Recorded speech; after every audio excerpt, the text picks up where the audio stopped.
Hello students. तो last वाली video में हमने कहाँ से छोड़ा था? लास्ट वाली वीडियो में मैं आपको बता रही थी सेरिब्रम के इंपॉर्टेंट पार्ट्स। ठीक है, देखो सेरिब्रम में मैंने आपको लोब्स ऑलरेडी डिस्कस कर दिए थे कि lobes frontal lobe, temporal lobe, parietal lobe और ओसिपिटल लोब है। यहाँ पे इनके फंक्शंस भी गिवन है कि कौन से लोब का क्या फंक्शन होगा। फ्रंटल लोब का काम क्या होता है? वॉल्यूंटरी स्पीच में, इंटेलेक्चुअल में, ये सब काम मतलब जितना क्रिएटिव माइंड का होना, हमें क्या बोलना है, वॉल्यूंटरी मूवमेंट्स जो होती हैं, जो हमारी विल पावर से होती है, मैं चल रही हूँ, मैं बोल रही हूँ, अपने हाथों को हिला रही हूँ, these all movements are voluntary movements. किसकी वजह से हो रही है? फ्रंटल लोब की वजह से। नेक्स्ट हमारा टेम्पोरल लोब है, इसकी वर्बल मेमोरी। वर्बल मेमोरी का मतलब क्या होता है कि जिससे हम लोगों के फेस कर रिकॉग्नाइज करते हैं, हम लोगों को पहचानते हैं, जो हमारी इस टाइप की मेमोरी है वो कौन से लोब से कंसर्न होती है? वो हमारे टेम्पोरल लोब से कंसर्न होती है बेटा। इसके बाद नेक्स्ट हम बात करें पैराइटल लोब। पैराइटल लोब का जो काम है वो टच से, पेन से, हीट से, कोल्ड से, ये सारे पोर्शन हमारे पैराइटल लोब के अंदर होते हैं, पोस्ट सेंट्रल एरिया जिसे बताया गया है। ओसिपिटल लोब है हमारा सबसे पीछे वाला लोब है, जिसका काम क्या होता है? विजुअल स्पेस से। तो यहाँ पे देखो आप, ये वाला सर्कस कौन सा था? Lateral sulcus. इसके जस्ट नीचे ऑडिटरी एरिया होगा, इसके ऊपर मोटर स्पीच एरिया होगा, यहाँ पे टेस्ट एरिया होता है बेटा, ये वाला ये pre central area. Pre central area का काम क्या होता है? इनवॉल्यूंटरी मूवमेंट्स को, ऑटोनॉमिक नर्वस सिस्टम को कंट्रोल करना। इनवॉल्यूंटरी मूवमेंट्स कौन सी होती हैं? जो हमारे विसरल ऑर्गन्स के अंदर होती हैं, उनको हम कहते हैं involuntary movements. Post central area का काम हीट, प्रेशर, टच, टेम्परेचर, इनसे होता है। Sensory speech area spoken word को रिसीव करेगा, और जो विजुअल एरिया है ये हमने क्या देखा उस चीज से कंसर्न होगा। ठीक है बेटा, अब हम बात करते हैं, ये थे लोब्स की बात की, सेरिब्रम के कौन कौन से लोब होते हैं। अगर मैं आपसे डिस्कस करूंगी, सेरिब्रम के पार्ट्स हैं, एक आउटर पार्ट, एक अंदर वाला पोर्शन, एक बाहर वाला पोर्शन। तो बाहर वाले आउटर को हमने क्या नाम दिया? कॉर्टेक्स। और कॉर्टेक्स किससे फिल्ड होता है बेटा? ग्रे मैटर से। देखो यहाँ पे मैंने दो वर्ड बताए, ग्रे मैटर और व्हाइट मैटर। इसका मतलब क्या होता है कि जो नॉन माइलिनेटेड न्यूरॉन्स हैं वो ग्रे मैटर की फॉर्मेशन करते हैं, और माइलिनेटेड न्यूरॉन है वो व्हाइट मैटर की फॉर्मेशन करते हैं, क्योंकि माइलिनेटेड न्यूरॉन्स के ऊपर जो माइलिन शीथ होती है वो किससे बनी होती है? उसमें फैटी टिश्यूज होते हैं, और वो फैटी टिश्यू या एडिपोज टिश्यू व्हाइट फैट से कंस्टिट्यूट होंगे, that's why it is called white matter. यहाँ पे ग्रे मैटर के अंदर जो कॉर्टेक्स, इसमें कैसे न्यूरॉन्स मिलेंगे बेटा? इसमें मिलेंगे आपको नॉन माइलिनेटेड न्यूरॉन्स मिलेंगे। और दूसरी बात, जो कॉर्टेक्स रीजन है, इस कॉर्टेक्स रीजन के अंदर अपवर्ड और डाउनवर्ड ऐसे ग्रूव्स होते हैं, जिनको हम क्या नाम देते हैं? Sulci and gyri. तो सल्काई और गायराई क्या है? ऐसे फोल्ड्स होते हैं इस तरीके के, ये फोल्ड्स। और जितने ज्यादा फोल्ड्स होंगे उतनी ही ज्यादा यहाँ पे न्यूरॉन्स को होल्ड करने की कैपेसिटी आएगी। ऐसा क्यों होता है बेटा? इन फोल्ड्स के कारण, बिकॉज इन फोल्ड्स की ही वजह से सरफेस एरिया इंक्रीज किया जाता है। टोटल ब्रेन के अंदर जितने न्यूरॉन्स होते हैं उनका approximately 10%, that is approximately 10 billion neurons हैं। वो कहाँ पे मिलते हैं? वो सेरिब्रल कॉर्टेक्स के अंदर मिलते हैं। कहाँ मिलेंगे भाई? सेरिब्रल कॉर्टेक्स में 10 बिलियन न्यूरॉन मिलेंगे। इनर पोर्शन हमने आपको क्या नाम दिया? व्हाइट मैटर बताया है। ठीक है बेटा, व्हाइट मैटर के अंदर माइलिनेटेड न्यूरॉन्स होते हैं। तो ये बातें हमारे किससे रिगार्डिंग आज डिस्कस कर ली हमने? सेरिब्रम से रिगार्डिंग डिस्कस कर ली, और आपको बताया है कि सेरिब्रम को हमने लार्जेस्ट पार्ट ऑफ ब्रेन का है, जो हमारे फोर ब्रेन का ही एक पार्ट था। अब फोर ब्रेन के इसके अलावा दो पार्ट और होंगे, कौन कौन से होंगे भाई? दूसरा होता है ओल्फैक्टरी लोब। कौन सा होगा भाई? Olfactory lobe. और तीसरा पार्ट होता है डाइनसिफेलोन। क्या होगा? डाइनसिफेलोन। ओल्फैक्टरी लोब का काम किससे होता है? सेंस ऑफ स्मेल से। दोनों सेरिब्रल कॉर्टेक्स के बीच में प्रेजेंट होगा ये वाला ओल्फैक्टरी लोब, जो डाइनसिफेलोन से कंसर्न होगा। और अगर हम डाइनसिफेलोन के बारे में डिस्कस करें तो यहाँ पे क्या होगा बेटा? तो बेटा नेक्स्ट पार्ट क्या होगा? डाइनसिफेलोन। ओल्फैक्टरी लोब का आपको काम बता दिया कि सेंसेशन ऑफ स्मेल होगा इसका फंक्शन। और जो डाइनसिफेलोन है इसके तीन पार्ट होंगे, एपिथैलेमस, थैलेमस और हाइपोथैलेमस। यहाँ पे मेन पॉइंट देखते हैं हम। एपिथैलेमस के अंदर क्या प्रेजेंट होता है? Anterior choroid plexus. Anterior choroid plexus किसके अंदर प्रेजेंट होगा? एपिथैलेमस में। इसका काम क्या होता है? सीएसएफ को सिक्रीट करना। ये सेरिब्रोस्पाइनल फ्लूइड की सिक्रीशन के अंदर इन्वॉल्व होगा। जो थैलेमस रीजन है ये ग्रे मैटर का बना होता है, ग्रे मैटर का, जो मिड ब्रेन के बीच में कंस्टिट्यूट करेगा, सॉरी मिड ब्रेन की नहीं, फोर ब्रेन जो सेरिब्रल हेमिस्फीयर थे उनके लोब के बीच वाले पोर्शन के अंदर। और जो हाइपोथैलेमस है इसका काम क्या होता है, इसका मेन काम होता है थर्मोस्टेट को रेगुलेट करना। मतलब थर्मोस्टेट कहते हैं हम इसे, बॉडी का थर्मोस्टेट क्यों कहेंगे, क्योंकि ये बॉडी के टेम्परेचर को रेगुलेट करने में हेल्प करता है। और साथ में ये बहुत सारे हॉर्मोन्स रिलीज करेगा, जिसका क्या नाम होता है, न्यूरो हॉर्मोन्स, ठीक है। और हाइपोथैलेमस जितने भी हॉर्मोन्स रिलीज करेगा वो सारे हॉर्मोन्स पिट्यूटरी ग्लैंड को क्या करते हैं, कंट्रोल करके रखते हैं। तो ये सारी बातें थी हमारे फोर ब्रेन के बारे में बेटा। और फोर ब्रेन में जो मैंने सेरिब्रम के बारे में बताया था, तो सेरिब्रम के अंदर क्या आते हैं, एक बार क्वेश्चन आ जाए, बेसल गेंगलिया प्रेजेंट होते हैं। क्या प्रेजेंट होते हैं, बेसल गेंगलिया। और ये बेसल गेंगलिया क्या होते हैं, इसके बारे में भी हम आपको डिस्कस करेंगे बेटा। जो बेसल गेंगलिया हैं, ये कई सारे गेंगलियॉन्स के न्यूरॉन्स होते हैं बेसल गेंगलिया, और इनमें से एक आता है स्ट्रेटम कॉर्नियम समथिंग करके, वो सबसे लार्जेस्ट गेंगलिया माना जाता है बेसल गेंगलिया के अंदर। इससे ऐसे एनटीसी में क्वेश्चंस नहीं आते, जो मैं आपको बताया ऑलमोस्ट क्वेश्चन वहीं से कवर हो जाएंगे। अब हम आपको फोर ब्रेन के बाद सेकंड पार्ट के बारे में स्टडी करेंगे, मिड ब्रेन। मिड ब्रेन को हम मीजेंसिफेलोन भी कहते हैं, this is also known as mesencephalon. इसके दो पार्ट्स होते हैं, कोर्पोरा क्वाड्रिजेमिना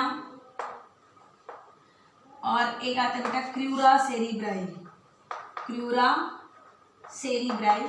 कोर्पोरा क्वाड्रिजेमिना किस कमी के बना होता है, इसमें सुपीरियर कैलिकुलाई, जिसका काम किससे होता है, देखने से, साइड से।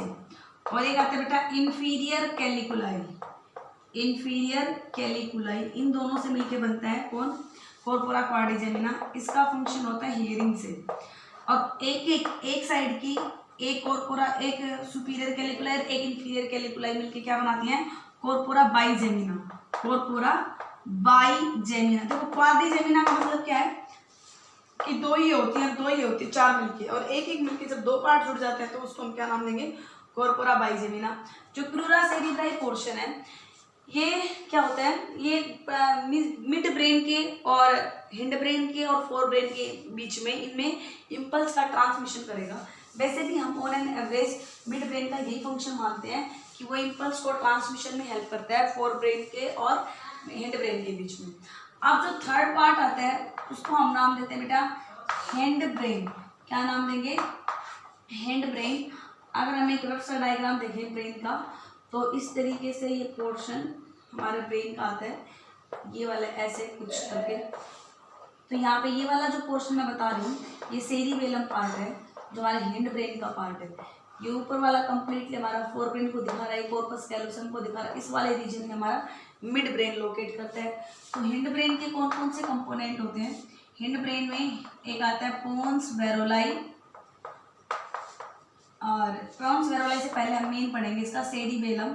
सेरिबेलम को हमारे ब्रेन का सेकेंड लार्जेस्ट पार्ट कहते हैं, सेकेंड लार्जेस्ट पार्ट। इसके भी कितने हेमिस्फेयर होते हैं, दो हेमिस्फेयर होंगे, और दोनों हेमिस्फेयर में ब्रांचिंग पैटर्न होते हैं। कैसे पैटर्न, ब्रांचिंग पैटर्न। इस तरीके से अगर हम हेमिस्फेयर्स को देखते हैं तो ऐसे ब्रांचिंग पैटर्न होते हैं। सेंटर में दोनों एक इंसेक्ट लाइक स्ट्रक्चर के थ्रू अटैच रहेंगे। तो इन ब्रांचिंग पैटर्न को क्या नाम दिया जाएगा, अर्बोरवाइटी, अर्बोरवाइटी। और ये जो बीच में वर्म लाइक स्ट्रक्चर है, इसको क्या नाम दिया जाता है बेटा, this is known as vermis. ठीक है। सेरिबेलम का जो मेन फंक्शन है वो किससे कनेक्टेड होता है, ये हमारी बॉडी के पोस्चर को मेंटेन करके रखता है, हमारी बॉडी के बैलेंस को मेंटेन करके रखता है, मतलब इक्विलिब्रियम के अंदर इन्वॉल्व होता है। और जो हमारी वॉल्यूंटरी मूवमेंट होती है उनके अंदर हमारा सेरिबेलम का रोल होता है। ठीक है भाई। जैसे कि कोई पर्सन अल्कोहल ले लेते हैं, तो वो अल्कोहल सबसे ज़्यादा इफेक्ट कौन से पर्सन को करता है, सेरिबेलम को करता है। इसी वजह से जो अल्कोहलिक पर्सन होता है वो अपनी बॉडी का बैलेंस मेंटेन करने में कामयाब नहीं हो पाता है। सेकेंड पार्ट जो हमारे हिंड ब्रेन का होगा वो कौन सा होगा, पोन्स वेरोलाई। पोन्स वेरोलाई का फंक्शन किस में होता है बेटा, इसके पास में एक बहुत ही इंपॉर्टेंट न्यूमोटेक्सिक सेंटर होगा, और न्यूमोटेक्सिक सेंटर का फंक्शन हमारी बॉडी के अंदर इंस्पिरेशन की रेट को कंट्रोल करने का होता है। किसकी रेट को, इंस्पायरेटरी रेट को, यानी कि इंस्पिरेशन को कंट्रोल करके रखेगा। और जो थर्ड आएगा that is known as medulla oblongata. Medulla oblongata, इनमें से ये वाला जो पोर्शन है this is pons varolii. Pons varolii cerebrum के जस्ट सामने और मिड ब्रेन के नीचे प्रेजेंट होगा। मेडुला ऑब्लंगाटा पोन्स वेरालाई के नीचे लोकेटेड होगा। दिस इज मेडुला ऑब्लंगाटा, जो इस ये नीचे वाले कौन से पोर्शन है, स्पाइनल कोड, और स्पाइनल कोड के साथ में कनेक्टेड रहता है। This is called medulla oblongata. Medulla oblongata के अंदर कौन कौन से सेंटर होते हैं, कौन कौन सी एक्टिविटी को कंट्रोल करेगा, जो फास्ट एक्टिविटीज होती है जैसे कि स्पीचिंग एक्टिविटी, राइटिंग एक्टिविटी, इसके अलावा जो हमारे हंगर वाली प्रोसेस होती है और थ्रस्ट वाली, ये सब चीज़ें, और जैसे स्नीजिंग, कफिंग, वॉमिटिंग, इन सब के सेंटर कहाँ पे होते हैं, मेडुला ऑब्लंगाटा में। स्नीजिंग का, कफिंग का और वॉमिटिंग का, स्नीजिंग, कफिंग, वॉमिटिंग, इसके अलावा फास्ट वॉल्यूंटरी एक्टिविटीज, स्पीच, इन सब के अंदर भी कौन इन्वॉल्व होता है, हमारा हंगर में, थ्रस्ट में, हंगर, थ्रस्ट, हमारा मेडुला ऑब्लंगाटा पार्ट इन्वॉल्व करेगा। तो ये तीनों पार्ट किसके बताए आपको, हिंड ब्रेन के। तो इसके साथ में हमने ब्रेन के जो मेन पार्ट्स थे जिनके बारे में हमें मेन पढ़ना था वो तो डिस्कस कर लिया। अब हम बात करेंगे ब्रेन के अंदर उसकी कुछ मेम्ब्रेन्स होती हैं और ब्रेन के अंदर कुछ कैविटीज़ होती हैं।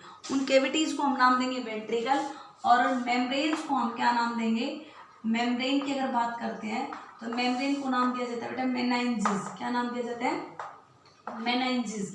और ब्रेन में कितनी कवरिंग होती है, 3 कवरिंग होगी। सबसे बाहर वाले का नाम होता है ड्यूरल मैटर, इसके बाद वाली जो मेम्ब्रेन होगी वो होगी अरेक्नोइड मेम्ब्रेन, और इसके बाद सबसे इनरमोस्ट जो मेम्ब्रेन होती है दैट इज कॉल्ड पायामीटर। कौन सी membrane, pia mater. Dura mater is the outermost membrane, और ये नॉन इलास्टिक वाइटिश मेम्ब्रेन होती है। This is non elastic whitish membrane, peritoneum भी कहते हैं इसे, पेरियोस्टियम भी कहते हैं। और वैसे भी इसकी 2-3 लेयर होती है। आउटर लेयर को पेरियोस्टियम कहते हैं, इनर वाले को ड्यूरा कहते हैं, ठीक है, पेरियोस्टियम और ड्यूरा। बट इतना डिटेल छोड़ के आप यही बातें याद रखेंगे, आउटर मेम्ब्रेन है, नॉन इलास्टिक है, वाइटिश मेम्ब्रेन है।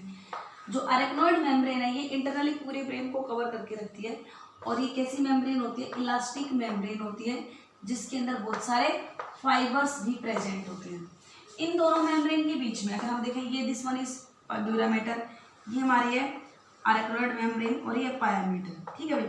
तो क्या है कि इनके बीच का जो ये स्पेस है, इस स्पेस को हम नाम देंगे सब ड्यूरल स्पेस। कौन सा स्पेस, सब ड्यूरल स्पेस। और ये मेम्ब्रेन कौन सी नाम दी बेटा मैंने, ये मेम्ब्रेन बताई अरेक्नोइड मेम्ब्रेन। इस अरेक्नोइड मेम्ब्रेन के बीच में और इस पायामीटर के बीच में जो स्पेस होगा उसका नाम होगा सब अरेक्नोइड स्पेस, ठीक है, सब अरेक्नोइड स्पेस। इस स्पेस के अंदर सब अरेक्नोइड मेनली, देखो दोनों में फ्लूइड फील्ड होगा, बट यहाँ पे ये माना जाता है कि सब ड्यूरल स्पेस में CSF नहीं होता, दूसरा फ्लूइड होता है। और यहाँ पे जो फ्लूइड होगा वो कौन सा होता है, CSF, सेरिब्रोस्पाइनल फ्लूइड। कौन सा फ्लूइड होता है बेटे, सेरिब्रोस्पाइनल फ्लूइड। और इस सेरिब्रोस्पाइनल फ्लूइड एक कंटिन्यूसली बनता रहता है और एक खत्म होता रहता है, इसका प्रोसेस कंटिन्यूटी में रहते हैं। तो जो भी हमारे ब्रेन के अंदर सेल्स होती हैं, न्यूरोगेलिया सेल्स होगी, दूसरी सेल्स होगी, वो इसकी सिक्रीशन करेंगी, और बेसिकली बेसल गैंग्लियाज वगैरह भी इसकी सिक्रीशन करते हैं। सेरिब्रोस्पाइनल फ्लूइड हमारे ब्रेन को मैकेनिकल शॉक से प्रोटेक्ट करके रखता है, एक्सक्रीटरी वेस्ट मटेरियल से प्रोटेक्ट करके रखता है, नरिशमेंट भी प्रोवाइड करता है। तो बहुत सारे फंक्शन होते हैं सेरिब्रोस्पाइनल फ्लूइड के, जो सब अरेक्नोइड स्पेस के अंदर प्रेजेंट होगा, और इसके साथ में CSF जो हमारे अंदर कैविटीज होती हैं ब्रेन की, उनके अंदर भी प्रेजेंट होगा। तो ये हमारी 3 मेम्ब्रेन थी। This one is innermost, middle, outer membrane. ये सबसे ज़्यादा वेस्कुलर मेम्ब्रेन होती है, ये बातें भी याद रखेंगे। जो वेस्कुलर मेम्ब्रेन है जिसके अंदर बहुत ज़्यादा ब्लड सप्लाई होती है वो पायामीटर मेम्ब्रेन के अंदर होगी। ये एवेस्कुलर होती है, इसमें बहुत ही रेयरेस्ट ब्लड सप्लाई होती है, इसमें बिल्कुल भी नहीं होती है ब्लड सप्लाई। ये इलास्टिक होती है, ये नॉन इलास्टिक होती है, वाइटिश मेम्ब्रेन होती है, इसके अंदर फाइब्रस मेम्ब्रेन कहते हैं, फाइबर्स प्रेजेंट होते हैं, ठीक है बेटा। अब हम नेक्स्ट वाली वीडियो के अंदर किसके बारे में डिस्कस करेंगे, वेंट्रिकल्स के बारे में डिस्कस करते हैं स्टूडेंट्स।